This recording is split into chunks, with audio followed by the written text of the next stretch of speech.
Chers étudiants, bonjour. Dans cette vidéo, on continue avec le chapitre 3 sur les fonctions numériques.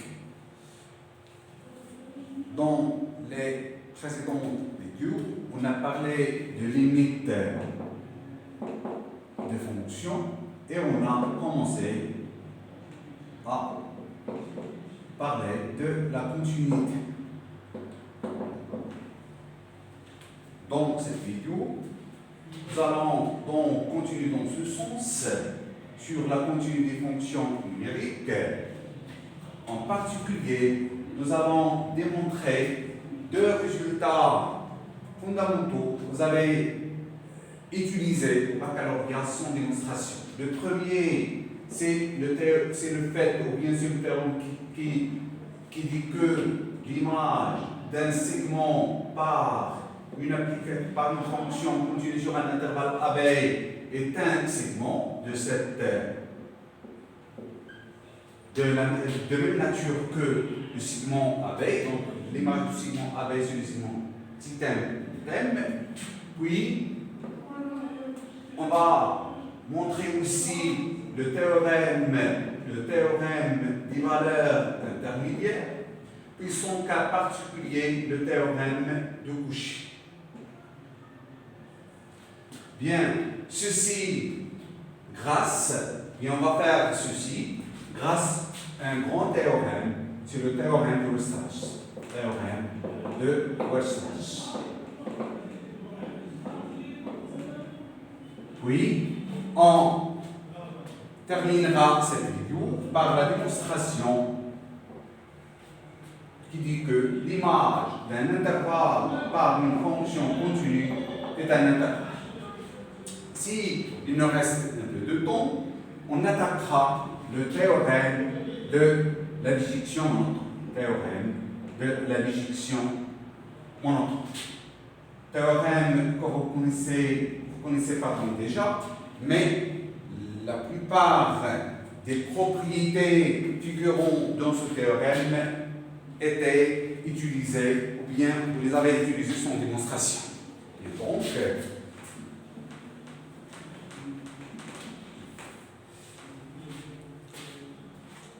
je vais commencer par ce résultat qui est la notion de limite et continuité.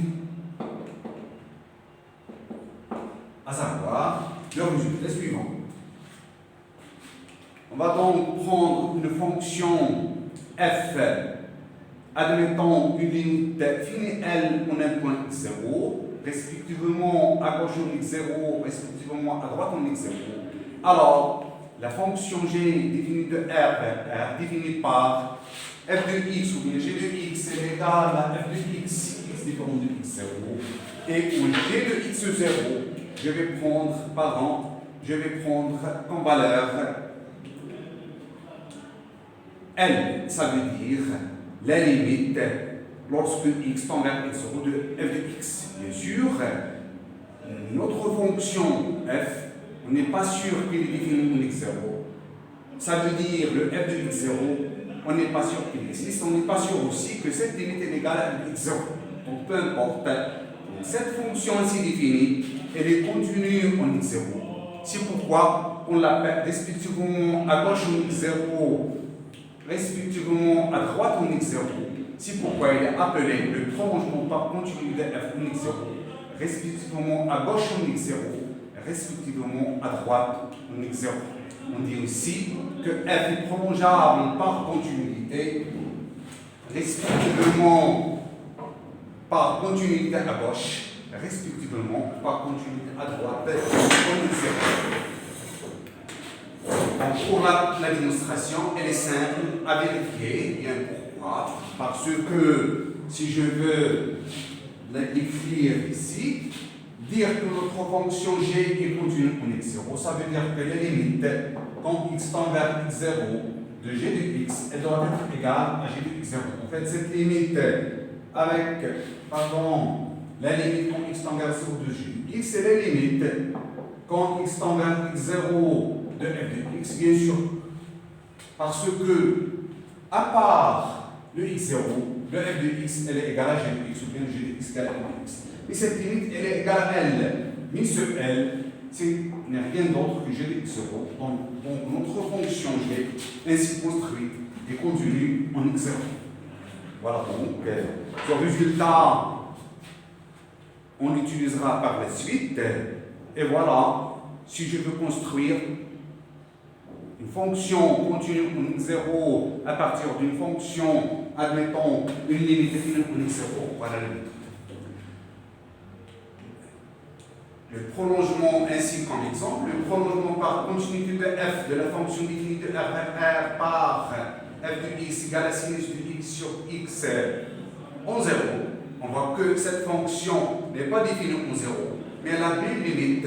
Cette limite, vous la connaissez. La limite quand x tend vers 0, on l'a déjà rappelé dans le paragraphe précédent, elle est égale à 1. Donc si on pose g de x, la fonction égale à f de x sur r étoile,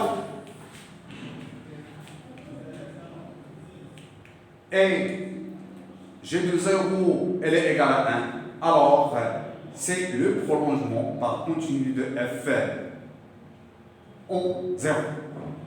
Je tiens à signaler que ce prolongement est unique. On peut le démontrer aussi, c'est très simple.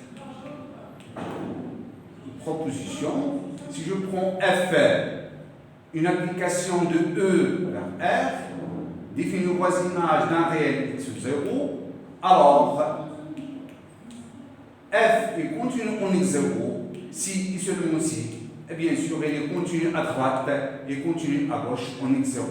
Donc, c'est un résultat que nous avons démontré dans le paragraphe précédent, à savoir f admet une limite en x0, si seulement si, elle admet une limite à gauche, une limite à droite, et ces deux limites, bien sûr, sont égales. Maintenant, voilà, se déduit la démonstration suivie de la proposition que je viens de citer, c'est la proposition 3.2. Maintenant, on passe aux opérations algébriques sur les fonctions continues, c'est quand pour les limites. Si je prends une fonction f et g, ou bien deux fonctions f et g définies sur le même ensemble, qui est un voisinage bien sûr de x0 et de x0 appartiennent à eux, si ces deux fonctions sont continues en x0, alors f plus g, f fois f est lambda f, où lambda est un réel quelconque c, sont continues en x0. Et si de plus f de x0 est différent de 0, alors les fonctions 1 sur f et g sur f sont définies au voisinage de x0 et elles sont continues en x0.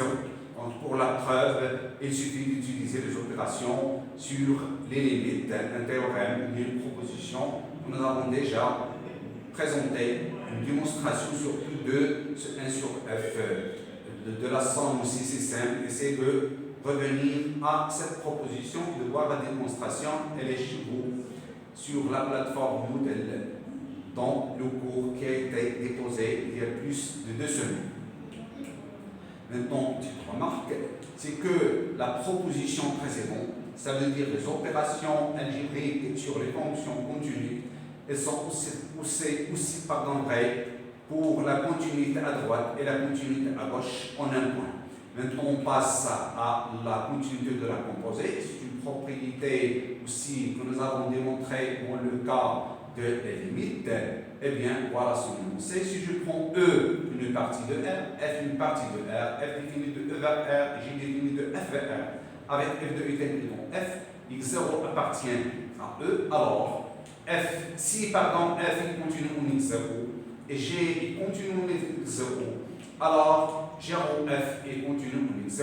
Donc la démonstration ressemble beaucoup à celle qu'on a donnée dans la proposition concernant la limite de la composée, avec une petite différence, une simple différence. Nous essayons de l'exposer même un peu vite en soulignant la différence entre cette démonstration et la démonstration qu'on a déjà exposée la séance précédente dans la vidéo 2 sur ce chapitre. Voilà, donc soyez positif. Donc je vais essayer de montrer que G en F, G rond f et continue en x0. Si, bien sûr, f est sous ces conditions, si f est continu en x0 et g est continu en x0, alors cette fonction g rond f est continue en x0. Qu'est-ce que ça veut dire ça? Ça veut dire que la limite quand x tend vers x0, donc on va montrer ça, de g rond f de x, elle est égale à g rond f de x0. Donc pour montrer ça, l'outil qu'on a pris, c'est un résultat qui entre dans le cadre général. On n'a rien sur f et g, surtout sur les expressions de f et g. Donc nous allons utiliser la définition. Ça veut dire que quel que soit epsilon positif, il existe un état ou bien un alpha positif, tel que quel que soit x appartenant à E, si x moins x0 en valeur absolue inférieure strictement à l'état, alors la valeur absolue de g rond f de x moins g rond f de x0, elle est inférieure strictement à epsilon. On voit déjà la différence est là, parce que la limite, lorsqu'on a parlé de la limite, ou bien la caractérisation avec les quantificateurs de la limite, on devait ajouter ça. Maintenant, pour la continuité, parce que notre fonction est déjà définie en x0, alors cette valeur peut être égale à 0. Donc, on n'impose pas cette condition supérieure strictement à 0.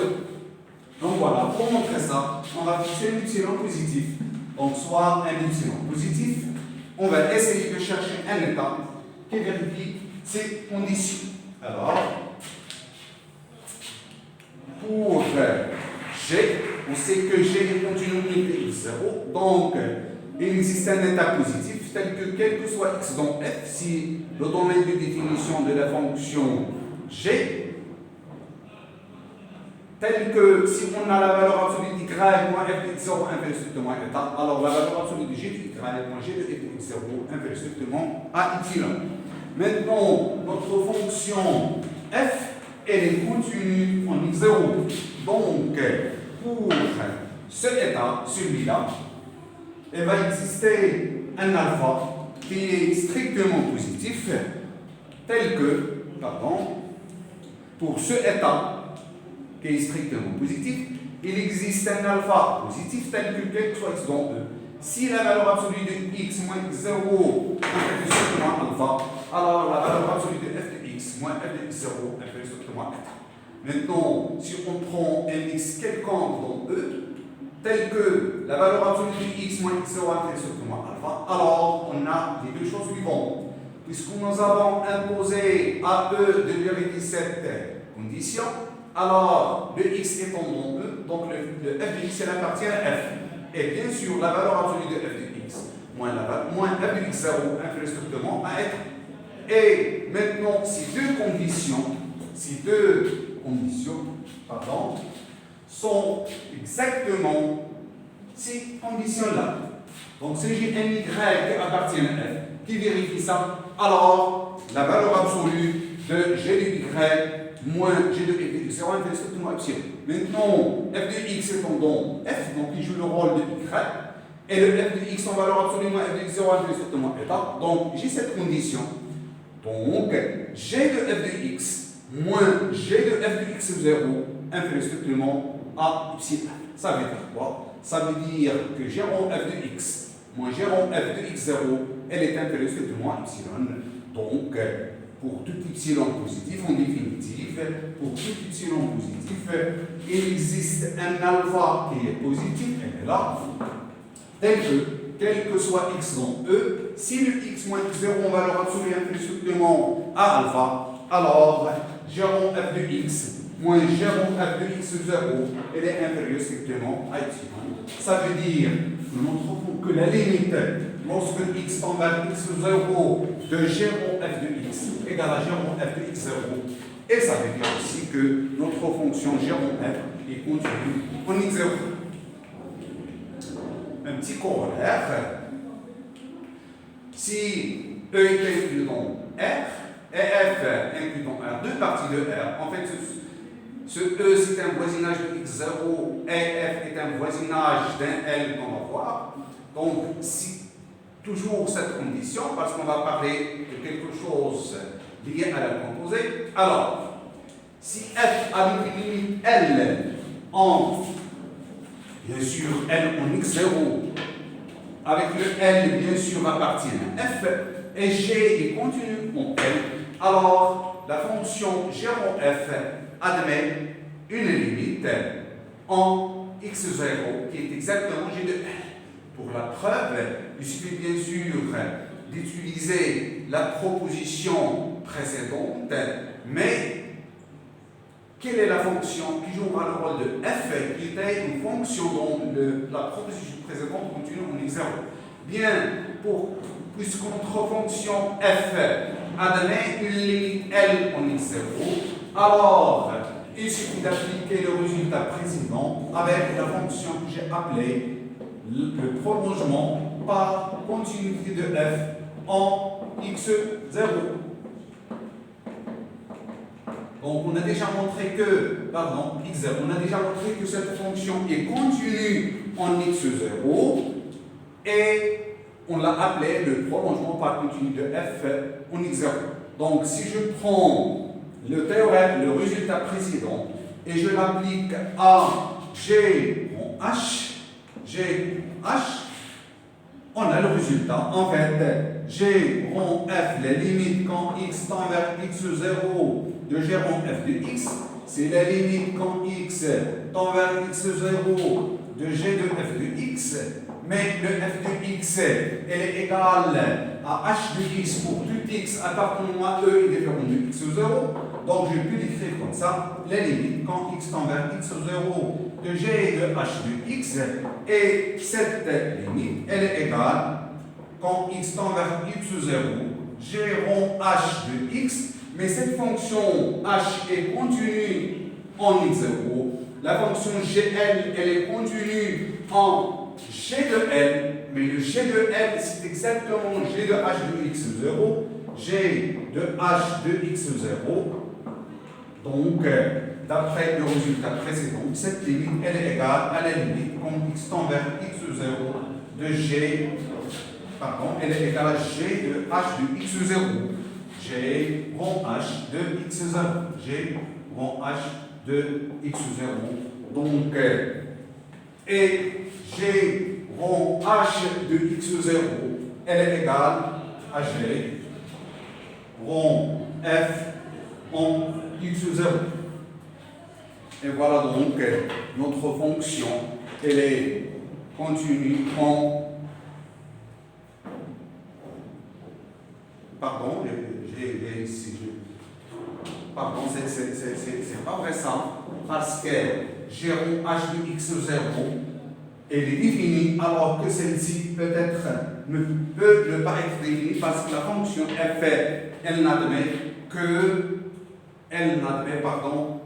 seulement une limite L en x0. Mais cette limite existe, je peux l'écrire comme ça, elle est égale à g de h de x0, mais le h de x0, elle est égale à R, donc c'est g de L. Donc voilà, cette limite existe. Donc sans la condition de la continuité de f, je peux avoir ce résultat. Donc voilà, il suffit d'appliquer la proposition précédente à g en h, où h est le prolongement par continu de f en x0. Comme j'ai déjà exposé la démonstration. Une petite remarque, c'est que les propositions précédentes sont vraies à droite et à gauche d'un point. Une autre proposition, si je prends f, une fonction numérique, x0 dans E, bien sûr, E, elle est inclus dans le domaine de définition de f, et en fait, c'est un voisinage de x0. Alors, f est continu en x0 si et seulement si, pour toute suite un 2 points de E qui tend vers x0, la suite f de un, elle tend vers f de x0. Donc, pour la démonstration, il suffit d'utiliser la proposition sur la caractérisation séquentielle de la limite.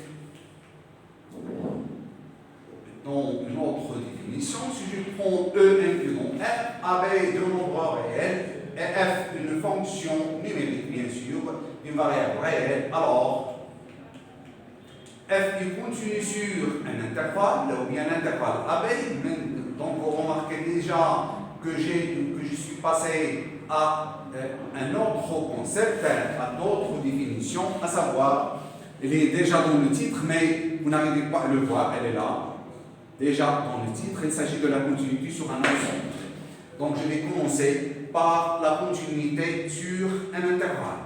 Et on a déjà classifié les intervalles de R sous 6 classes. Il y a les intervalles qui s'écrivent comme ça. Voilà le premier, voilà le second. Et voilà, ce sont des intervalles fermés. Il y a aussi des intervalles qui s'écrivent comme ça.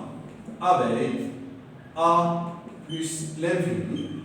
Voilà. Et il y en a d'autres. Donc je vais essayer de définir ce que c'est une application continue sur ces types d'intervalles. La première définition, c'est ça. F est continu sur l'intervalle AB, respectivement sur A plus l'infini. Ce sont deux intervalles qui sont ensemble du point de vue forme. Signifie que F est continu sur l'intervalle ouvert AB, respectivement sur l'intervalle A plus l'infini, ouvert aussi, et continue à droite en A. F est continu maintenant sur cet intervalle AB, ouvert de la part de A et fermé de la part de B, respectivement sur moins l'infini B, signifie que F est continu sur l'intervalle AB ouvert, respectivement sur moins l'infini B, et est continu bien sûr à gauche en B. Maintenant, F est continu sur l'intervalle AB fermé, signifie que F est continu sur AB et continu à droite en A et à gauche en B. Bien sûr, il manque dans cette définition quelque chose, une définition que vous la connaissez toujours. Déjà, c'est la continuité sur cet intervalle. Bien sûr, cet intervalle est un voisinage de chacun de ces points. C'est un ouvert. Donc, F est continu sur cet intervalle si et seulement si F est continu en tout point de cet intervalle. En tout point de AB. Et voilà. Donc, c'est ça la définition qui manque. En fait, ces définitions, vous les connaissez. Je viens juste de les rappeler. Mais une dernière définition que vous l'utilisiez, ou bien vous l'utilisez encore, mais sans l'avoir définie au baccalauréat, ou bien en première année, mais au baccalauréat, pardon, deuxième année du bac, c'est cette définition. F est dit continu sur E, un ensemble quelconque, ou continu, tout simplement continu, signifie que F est continu en tout point de E. Mais, je l'ai déjà dit, pour parler de la continuité en un point d'un ensemble, par exemple, si je veux parler de la continuité, cet ensemble doit contenir un intervalle ouvert, centré en x0. Si je suis le point x0, si je veux parler de la continuité à droite d'un point de E, celui-là doit contenir un voisinage ou bien un intervalle de la forme x0, x0 plus R avec le R strictement positif. Si je veux parler de la continuité à gauche, par exemple, d'un point de E, ce E doit contenir un intervalle de cette forme x0 tel que R est strictement positif. On va appeler un voisinage à gauche de x0. Donc voilà, ces définitions, nous allons les utiliser par la suite. Ainsi, les propriétés que nous avons déjà démontrées, citées sans démonstration, sont aussi vraies pour la continuité sur un ensemble. Ça veut dire les opérations algébriques. Si j'ai f et g continue sur un ensemble E, alors la somme, le produit, la multiplication par un réel, le quotient, si la fonction du dénominateur est bien définie, ne s'annule pas en x0, alors ces quatre fonctions sont continues sur E. De même pour la composite. Quelques exemples. En fait, ces exemples, vous les connaissez. Nous allons les rappeler. Le premier, c'est que la classe des fonctions polynomiales, cosinus, sinus et exponentielles sont continues sur R. Oui, les fonctions fractions rationnelles et tangentes sont continues sur leur domaine de définition. Mais pour tout n appartenant à un étoile, la fonction x, j'ai associé la racine nème de x est continue sur 0 plus l'infini. La fonction log est continue, le logarithme népérien est continu sur 0 plus l'infini. La fonction partie entière, quant à elle, elle est continue sur r moins z. Pardon, c'est r moins z. R moins z. C'est l'ensemble R moins Z, ça veut dire c'est l'ensemble d'ici X qui appartient à R, tel que X n'appartient pas à Z.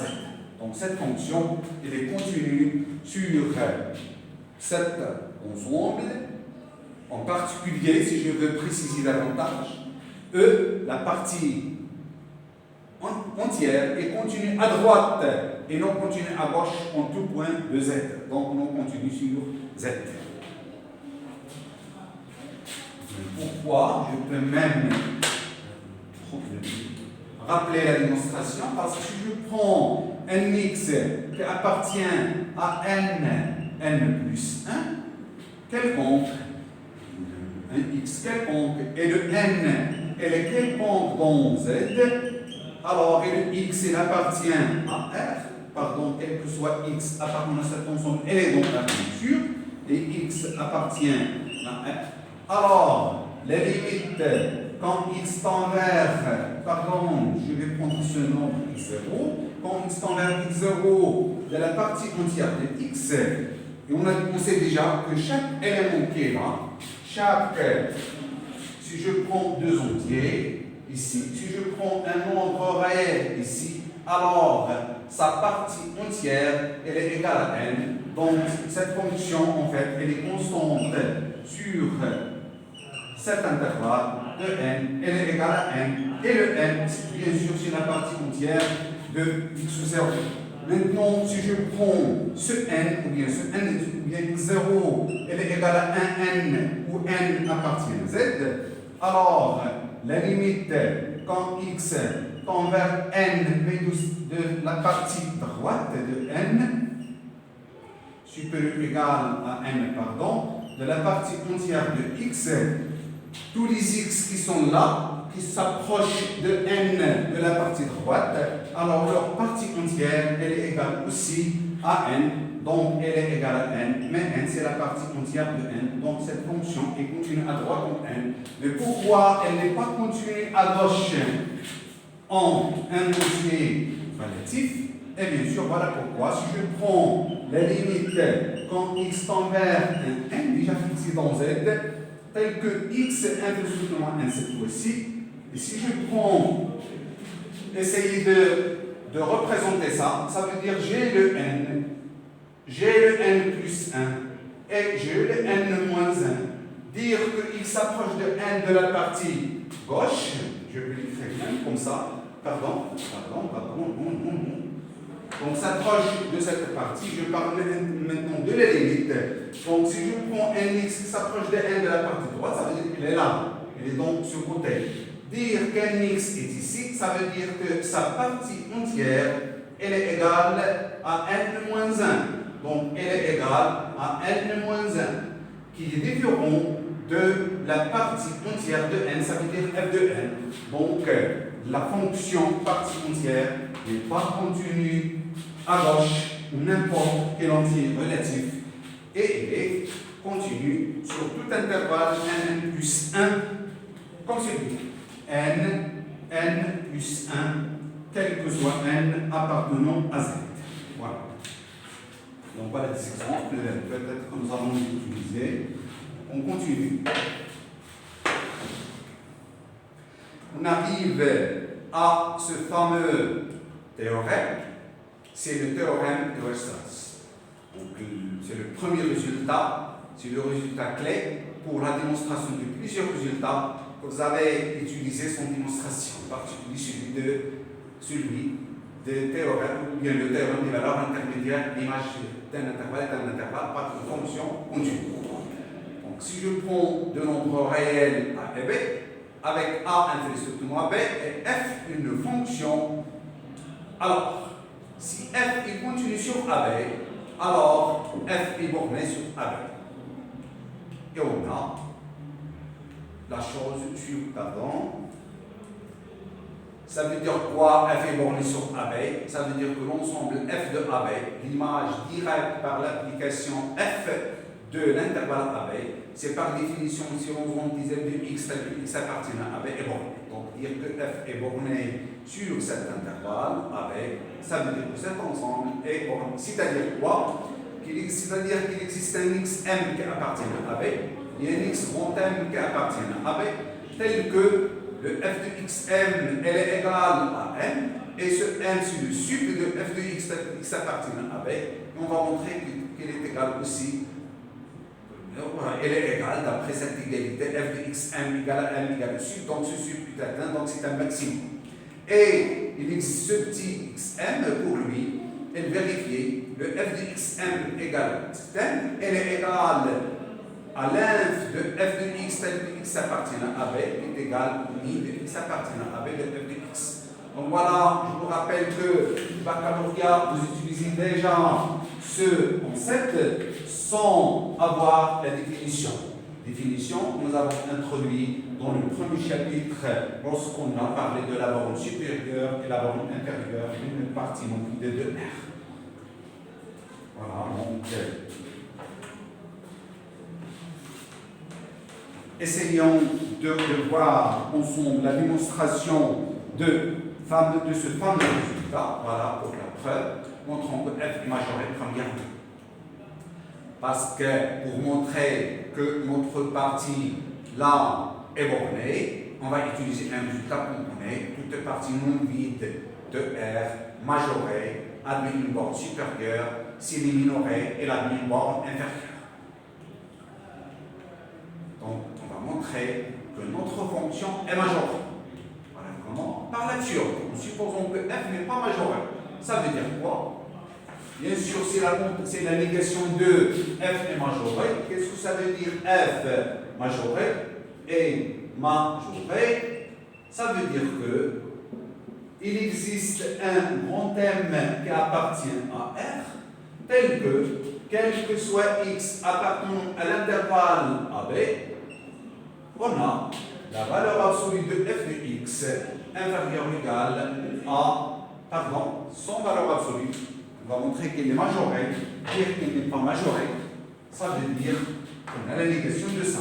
Donc f de x, elle est égale, inférieure ou égale à grand M. Dire que cette fonction n'est pas majorée, ça veut dire qu'on a la négation de ça. Quel que soit m appartenant à f, il existe un x m qui dépend de m en fait, qui appartient à AB, tel que f de x elle est supérieure strictement à 1. Dans la définition d'une fonction bornée, je peux la définir ainsi, et donc pour la négation, on a ça. Je peux définir on l'a défini comme ça, ou bien je peux la définir comme ça, une fonction majorée, donc celui-là sera supérieur strictement à 1. Donc en fait, cette propriété, ou celle-là, pardon, ne changera rien. Donc en particulier, puisqu'on a quel que soit m dans R, il existe un xm qui vérifie, ou bien tel que son image, l'image d'un x qui existe, qui dépend de m supérieur ou égal à m, en particulier, si je prends un n dans m, donc en fait c'est un nombre réel, donc quel que soit n appartenant à n, il existe un x n qui appartient à AB, tel que f de x n supérieur ou égal à grand n. Donc on voit déjà l'apparition, bien la construction d'une suite, et on va utiliser un résultat classique pour achever la démonstration. La suite, donc, xn est bornée. Pourquoi elle est bornée? Et bien sûr, parce que, quel que soit, ce xn élément, quel que soit n appartenant à n, le xn appartient à b, ça veut dire le xn est supérieur ou égal à a et inférieur ou égal à b. Donc cette suite, elle est bornée, d'après le théorème de Bolzano-Weierstrass, voilà donc la clé, un résultat que vous ne connaissez pas au lycée, même au deuxième année du baccalauréat, même sur la filière sciences mathématiques. Donc la clé, c'est ça. Donc d'après le théorème de Bolzano-Weierstrass, cette suite va admettre une valeur d'adhérence. Ça veut dire qu'il existe une suite x de n, de xn, qui converge vers une limite x de AB. Pourquoi cette limite x appartient à AB? Eh bien parce que quel que soit n appartenant à n, x phi n étant un terme de cette suite, et le xn, tout n appartient à AB, donc le x n appartient à AB. Donc, puisque notre suite est convergente, donc ces limites, par passage à la limite, ça veut dire x n, y compris entre A et B, cette suite étant convergente, on passe à la limite. Alors la limite de cette suite, si je la note x, elle est inférieure ou égale à B et supérieure ou égale à 1. Résultat, on a déjà démontré dans le paragraphe précédent, lorsqu'on a parlé des fonctions, on l'a aussi démontré dans le chapitre du suivi numérique. Bien, puisque f est continu sur AB, alors f est continu en x. Et par suite, je peux faire entrer la limite à l'intérieur. Alors la limite moins 1 tend vers plus l'infini de f de phi de xn égale à f de x qui appartient à n. Pourquoi ça passe? On a déjà cité un théorème qui dit que donc si la suite x phi n tend vers une limite L et la fonction f est continue en la limite qui est x, alors la limite de la suite f de x n elle est égale à f de x. Résultat, on a essayé, on a présenté la démonstration, c'est la caractérisation séquentielle de la limite. Dans cette séance, j'ai présenté ce résultat. Si une fonction est continue en un point, si seulement si pour toutes les suites de l'ensemble qui convergent vers cette limite, son image elle converge aussi vers l'image de ce x. Donc voilà. Et on arrive à la contradiction. Après, d'autre part, quel que soit n appartenant à n, f de x fait n supérieur ou égal à phi de n supérieur ou égal à n d'après ça. Parce que quel que soit n dans n, f de x n supérieur ou égal à n. Donc, f de x phi n, voilà, je peux, donc le rôle joué par le ainsi, si celui, pardon, on peut le n, je l'ai remplacé par phi de n. Phi de n c'est un entier naturel, donc f de x phi de n supérieur ou égal à phi de n. Mais on a déjà démontré dans le chapitre 18, lorsque vous avez parlé des suites, des sous-suites ou bien des suites extraites, l'application phi elle est strictement croissante de n vers n, et vous avez démontré que le phi de n est supérieur ou égal à n, quel que soit n appartenant à n. Donc, c'est à peu près la c'est presque la contradiction. Pourquoi? Eh bien, parce que ce n, quel que soit n appartenant à n, cette suite est divergente, c'est limite plus l'infini. Donc, la limite de ça, c'est plus l'infini, c'est ça ce qui est écrit ici. Donc, la limite n tend vers plus l'infini de f de x de n est égale à plus l'infini, ce qui est en contradiction avec ça. Donc, c'est absurde, voilà, parce qu'on a trouvé que la limite de x de f de x phi de n égale à f de x qui appartient à r, alors que la limite ici c'est plus l'infini, ce qui est absurde. Donc, notre fonction est majorée. Maintenant, notons m, puisque c'est une partie, f est majorée, ça veut dire que cette partie-là, f de AB est égale à l'ensemble des f de x tel que x appartient à AB. Cette partie, elle est déjà non vide par définition. Pourquoi? Parce que le AB, c'est un intervalle non vide. Le A est un nombre réel tel que 1 est strictement AB. Donc cet ensemble contient f de A. Et il contient aussi f de B. On peut avoir f de A égale f de B, mais il contient au moins un élément qui est f de A ou f de B. Donc il est non vide. Donc c'est une partie non vide de R. on vient de montrer qu'elle est majorée, donc elle a une valeur supérieure, soit m, le sup de f de x tel que x appartient à b. Donc c'est une notation celle-ci. En fait, ça, c'est le sup de cet ensemble, comme je l'ai déjà dit, de f de x tel que x appartient à b. Donc c'est une simple notation. Ce sup, c'est le sup de cet ensemble. Donc notons m égale à ce sup. Donc on va montrer qu'il existe un nombre réel tel que f de ce xm est égal à m. Ici xm elle appartient bien sûr à b, puisque la fonction, notre fonction est définie sur l'intervalle avec. Donc l'idée est la même, la technique peut-être c'est la même. D'après la propriété caractéristique de la borne supérieure, on a, quel que soit n appartenant à n étoile, il existe un xn qui appartient à b, tel que n moins 1 sur n inférieur strictement à f de xn inférieur ou égal à n. Parce que n, c'est la borne supérieure de cet ensemble, et cet ensemble, elle est formée des éléments qui s'écrivent f de x tel que x appartient à b. Et voilà, on vient de construire une suite aussi. Par le théorème de Bolzano-Weierstrass, il existe une suite x phi de n de xn qui converge vers une limite xm de a. Pourquoi? Parce que notre suite, toujours, elle appartient à AB, elle est là. Donc, il existe un xn qui appartient à AB, comme ici. Notre suite, elle est bornée. Et d'après Bolzano-Weierstrass, de toute suite bornée, infinie bornée, on peut extraire une suite convergente. Ça veut dire qu'il existe une valeur d'adhérence à cette suite. Donc, il existe une suite x phi de n de xn qui converge vers une limite xm de AB. Par la même cause, parce que tous les suites, tous les termes de la suite étaient AB, quel que soit n appartenant à n étoile, le xn, elle appartient à AB, donc elle est là.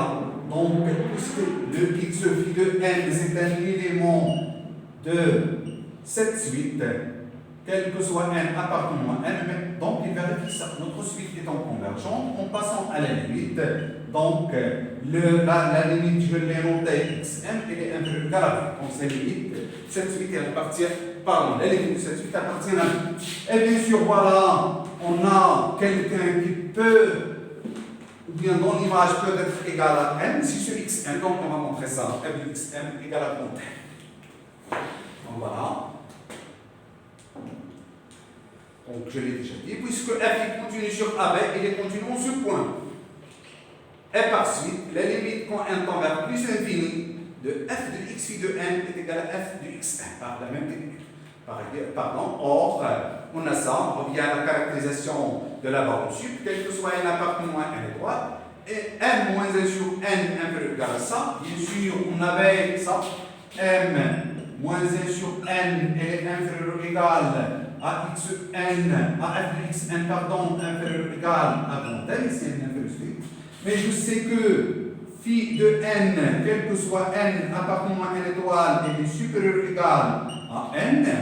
Alors, si je passe à l'inverse, 1 sur phi de n, elle est inférieure ou égale à 1 sur n, multiplions par 1 moins 1, je vais obtenir ça. Et si je retranche, j'ajoute m moins 1 sur phi de n, elle est supérieure ou égale à m moins 1 sur n. Donc, on a cette inégalité. Maintenant, puisque cette propriété est vraie, quel que soit n appartenant à n étoile, c'est ainsi qu'on a construit, bien montré l'existence de la suite xn. m moins 1 sur n, elle est inférieure stricte à f de xn et elle est inférieure ou égale à n. Le phi de n, lui, il appartient à n étoile. Donc, m moins 1 sur phi de n, elle est, lui, inférieure strictement à x phi de n, f de x phi de n, qui est inférieur ou égal à n. Donc c'est ça ce qu'on a écrit ici.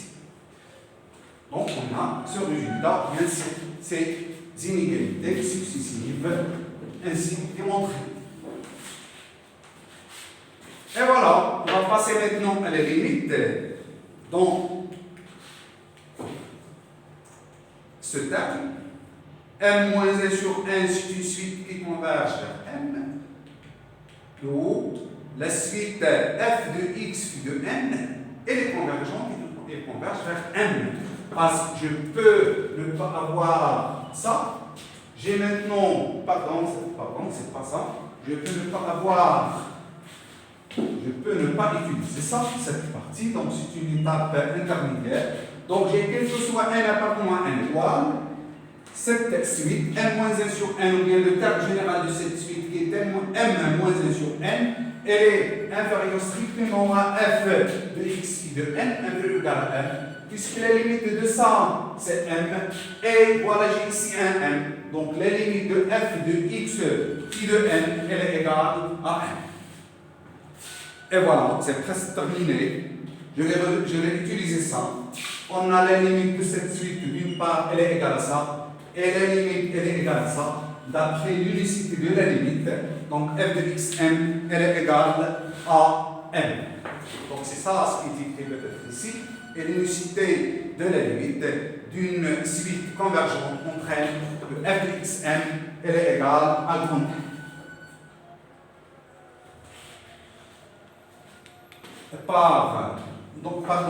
Donc, ce m qui est le suite de AB appartient à f de AB. Ça veut dire qu'elle est atteinte. Il existe ce m qui appartient à AB, tel que f de xm égale au grand M. Par la même image, donc il s'agit d'un maximum. Pour l'autre, on fait la même démonstration pour montrer que f est minoré et l'existence d'un xm qui appartient à AB, tel que m est égal à f de xm. Maintenant, le fameux théorème des valeurs intermédiaires, on va voir que c'est une conséquence du théorème de Weierstrass. Donc, c'est un théorème que vous avez introduit ou bien utilisé beaucoup au baccalauréat, bien sûr son illustration, comme je l'ai rappelé dans l'introduction de cette leçon.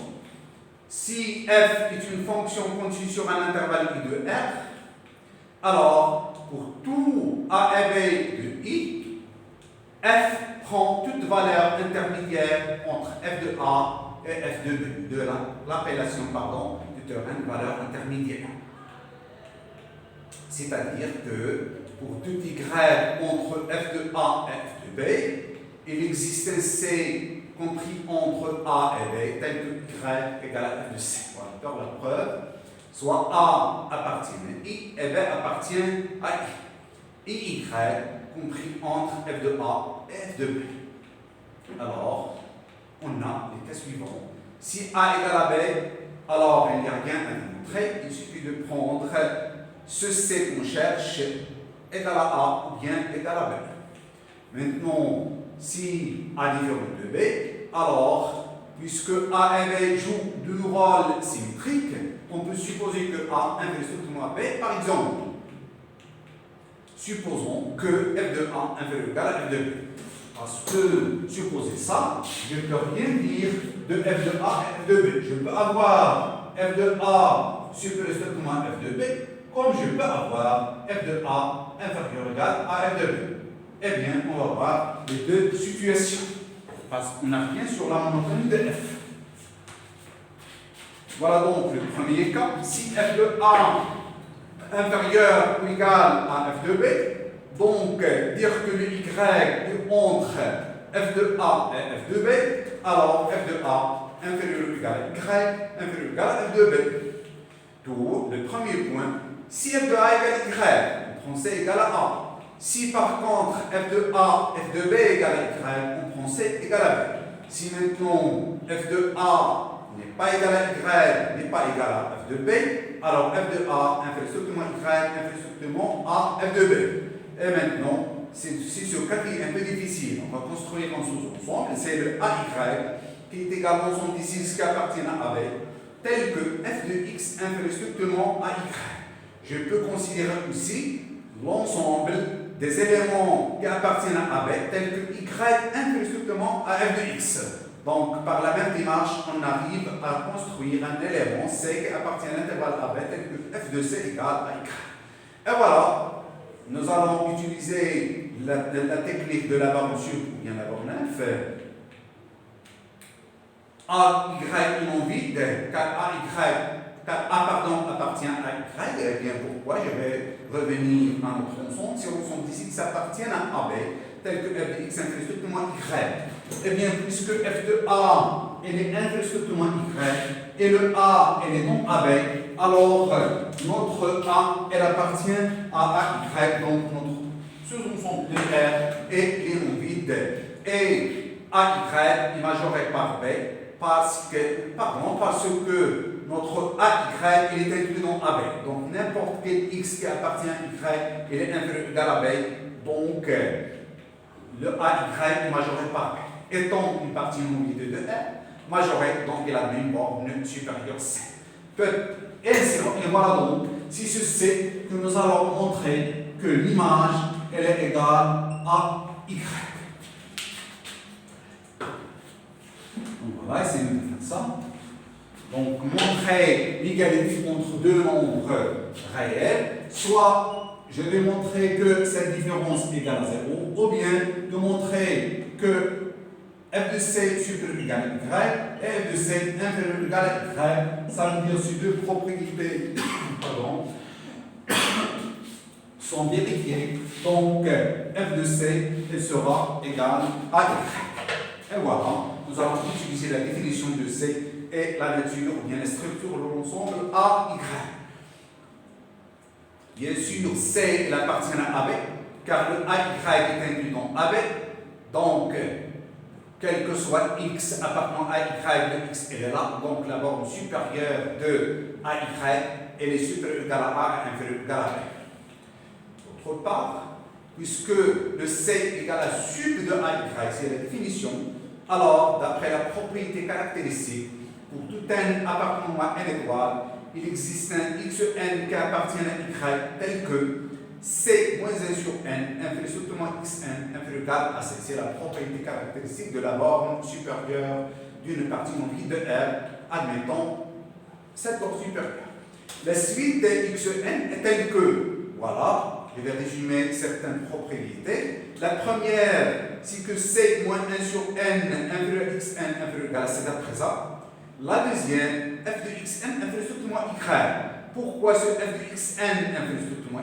Eh bien parce que xn appartient à y et le ay, notre sous-ensemble ay, c'est l'ensemble des x qui appartient à AB, tel que f de x elle est inférieur strictement à y. C'est ça la définition de ay, d'où cette propriété. Dès que le xn appartient à y, donc il vérifie cette propriété. Et voilà, c'est presque terminé pour une inégalité. Donc, on a, quel que soit n appartenant à n étoile, f de xn inférieur strictement y, et puisque cette suite, ça converge vers c, alors notre suite xn est convergente vers c. Et notre fonction f étant continue sur AB, le c, elle appartient à AB, donc elle est là, le c appartient à AB, donc f est continu en c. Donc, je vais utiliser la propriété séquentielle de la continuité ou bien de la limite. Donc, cette suite f de xn, elle est convergente vers f de c. Et puisque f est continu en c, alors quel que soit n appartenant à n étoile, on a ça, et f de xn converge vers f de c, et puisqu'on a cette inégalité, par passage à la limite ici, on va obtenir que f de c est inférieur ou égal à y. Donc, on a montré une inégalité. Reste à montrer que f de c est supérieur ou égal à y. D'autre part, on a y inférieur strictement à f de b. C'est la supposition qu'on a. On a supposé que nous sommes dans ce cas f de a inférieur strictement à y inférieur strictement à f de b. Donc, on a cette inégalité qui est une comparaison imposée entre y et f de b. Donc, f de c. Donc, f de c est inférieur strictement à f de b. Pourquoi f de c est inférieur strictement à f de b? Eh bien, parce que on a montré que le f de c est inférieur ou égal à y, et le y est inférieur strictement à f de b. Donc, f de c est inférieur strictement à f de b, d'après cette inégalité, bien sûr. Donc, c est différent de b. Pourquoi? Parce que si C égale B, alors f de C égale à f de B, puisque f est une application. Et par suite, C étant dans l'intervalle fermé à B, donc C est inférieur strictement à B.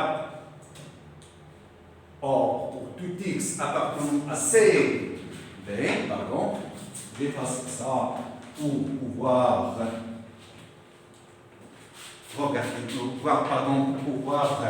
bien lire, bien regarder ce qui est écrit. Donc, pour tout x appartenant à l'intervalle CB, on a C supérieur strictement, pardon, x est supérieur strictement à C. Donc, le x n'appartient pas à Y. Pourquoi? Parce que le AY, c'est l'ensemble, ou bien parce que ce C est la borne supérieure de AY, donc c'est un majorant de AY, donc le x est supérieur strictement à C. En fait, ce C est la borne supérieure, donc celui-là, x supérieur strictement à C, donc il n'appartient pas à AY. Soit parce que c'est un majorant ou bien la borne supérieure, parce que l'ensemble des AY, je rappelle, c'est l'ensemble des x qui appartient à AB, tel que f de x est inférieur strictement à y. Je ne vais pas utiliser la définition, mais puisque notre C est un majorant de AY, ça veut dire que quel que soit T appartenant à Y, le T est inférieur ou égal à C. Dès que j'ai un élément qui appartient à l'intervalle AB, bien sûr les éléments de AY sont des éléments de AB. Dès que j'ai un élément de AB qui est supérieur strictement à C, alors cet élément n'appartient pas à AY. Et par suite, il ne vérifie pas cette inégalité. Alors, après la définition de AY, on aura la suivante. F de x, bien sûr, est supérieur ou égal à Y. Et voilà donc, par passage à la limite à droite, on sait ici, parce que pour tout x supérieur strictement à C et appartient à AB, on a f de x supérieur ou égal à Y, donc je vais passer à la limite à droite, on sait ici. À droite, on sait, et vu la continuité de la fonction f du point C, on aura f de C est supérieur ou égal à Y. Parce que la limite ici, en passant à la limite, quand x tend vers C et x supérieur strictement à C, la fonction étant continue, on sait donc qu'il est continu à droite, il est égal à f de C. Donc, f de C supérieur ou égal à Y. Et d'après deux étoiles, on a f de C inférieur ou égal à Y. Donc, f de C, elle est égale à Y. Pour le deuxième point, maintenant, si f de A supérieur strictement à f de B. Souvenez-vous, nous avons supposé que le f de A inférieur ou égal à f de B. Cette condition, nous l'avons traitée en trois étapes. F de A égale à f de B, f de A inférieur ou égal à f de B et f de A inférieur strictement à f de B. Donc pour le f de A supérieur strictement à f de B, je vais revenir au cas précédent où tu multiplies par un moins 1. On considère la fonction moins f, y étant compris entre f de A et f de B, donc moins y est compris entre moins f de A et moins f de B, avec bien sûr moins f de A et même inférieur strictement moins f de B.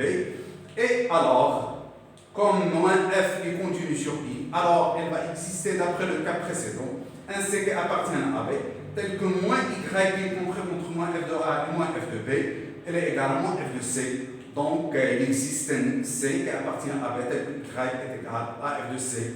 Donc, la première étape, ou bien la démonstration est achevée de ce grand théorème, le théorème des valeurs intermédiaires. Un petit corollaire, et je termine par ce corollaire, c'est un cas particulier.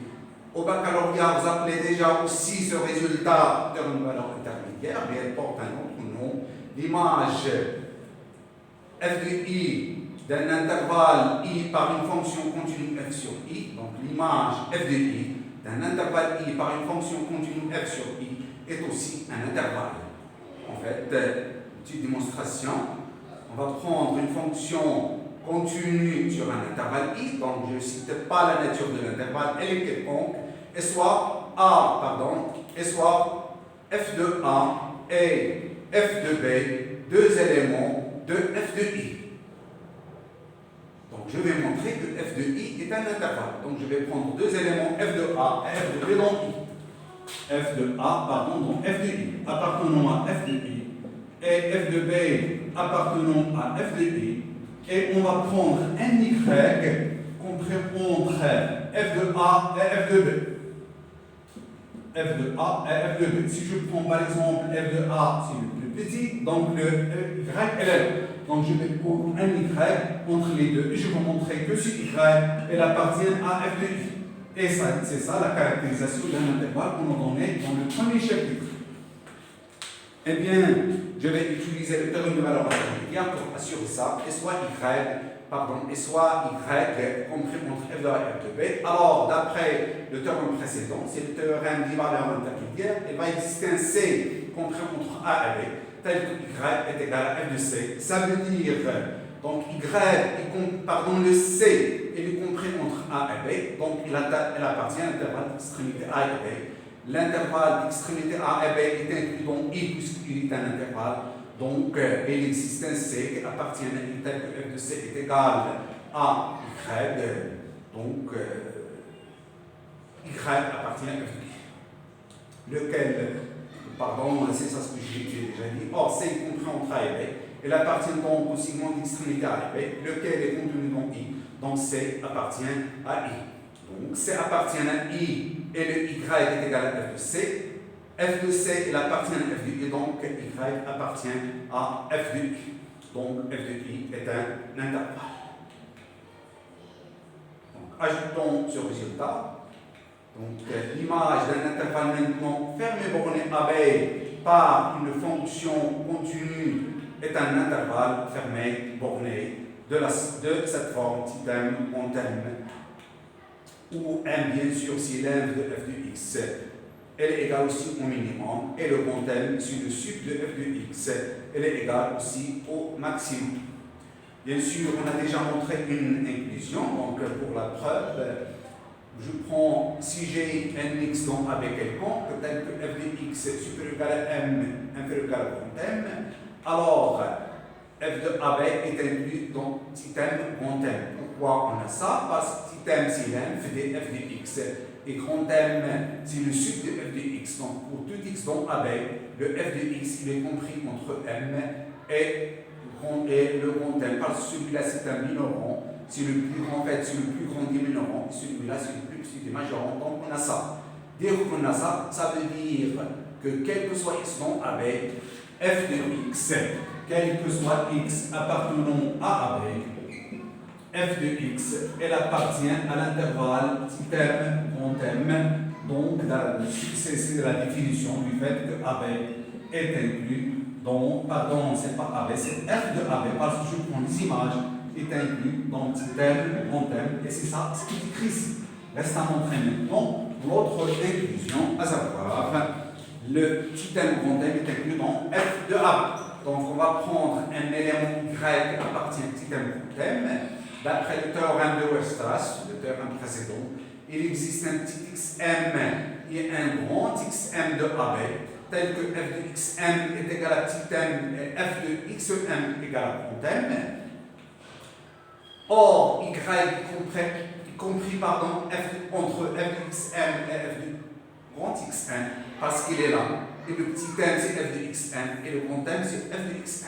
Et voilà, on utilise le théorème des valeurs intermédiaires entre l'existence d'un x compris entre xm et grand xm, tel que f de ce nombre, elle est égale à ce y.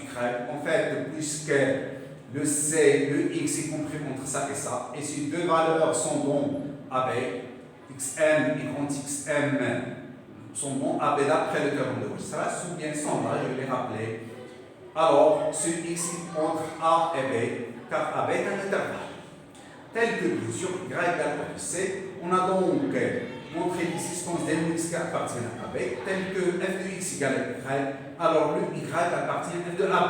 Qu'est-ce qu'on a fait? On a pris un y qui appartient à un θm grand M quelconque, on a montré qu'il existe un x qui appartient à AB, tel que y est égal à f de x. Ça veut dire que y ici, y appartient à f de AB. F de l'intervalle AB. Donc, quel que soit y dans θm grand M, le y appartient à f de AB. Donc, le θm grand M est inclus dans f de l'intervalle AB et en définitive, et donc on a l'égalité. un dernier, pardon, un autre polaire. C'est le théorème de Cauchy, c'est le résultat que j'ai dit que vous l'appelez aussi le théorème des valeurs intermédiaires. En fait, c'est un cas particulier, c'est le théorème du Cauchy. Si f de a fois f de b inférieur strictement à 0, alors il existe un c qui appartient à b, tel que f de c égale à 0. Bien sûr, notre fonction f est continue sur l'intervalle AB, ou bien sûr un intervalle I, et le A et B sont deux nombres réels appartenant à I. Donc si on a six conditions, si on ajoute f de a fois f de b négatif strict, alors il existe un c qui appartient à B, tel que f de c égale à 0. La deuxième propriété, c'est qu'une fonction continue sur un intervalle I ne peut pas changer de signe sans signe. Comme démonstration, et je termine maintenant, excusez-moi de ce retard. Donc si f de a fait strictement f de b, alors f de a et f de b sont des signes contraires. Donc l'un est strictement négatif et l'autre est strictement positif, d'où le 0 y compris entre f de a et f de b. D'après le théorème des valeurs intermédiaires, il existe un c qui appartient à b, tel que f de c égale à 0. Et puisque f de a différent de 0 passe ce produit négatif strict et f de b différent de 0, alors le c différent de a et le c différent de b, et alors c appartient à b. Pour le deuxième point, supposons que f change de signe sur i, alors il existe un alpha et bêta dans i, par exemple alpha inférieur strictement à bêta, je peux l'imposer, tel que f de alpha fois f de bêta est strictement négatif, parce que notre f change de signe. Quelque part, il est négatif strict, et ailleurs, et dans une autre partie, il est strictement positif. Donc, il va exister nécessairement un nombre réel de i, par mon intervalle i, tel qu'on a ça, et j'applique ce résultat. Donc, f étant continu sur alpha bêta, puisqu'il est continu sur i, et il existe d'après un c qui appartient à alpha bêta, tel que f de c égale à 0. Donc, sur ce point, je m'arrête, et à la prochaine vidéo, Inch'Allah, bienvenue.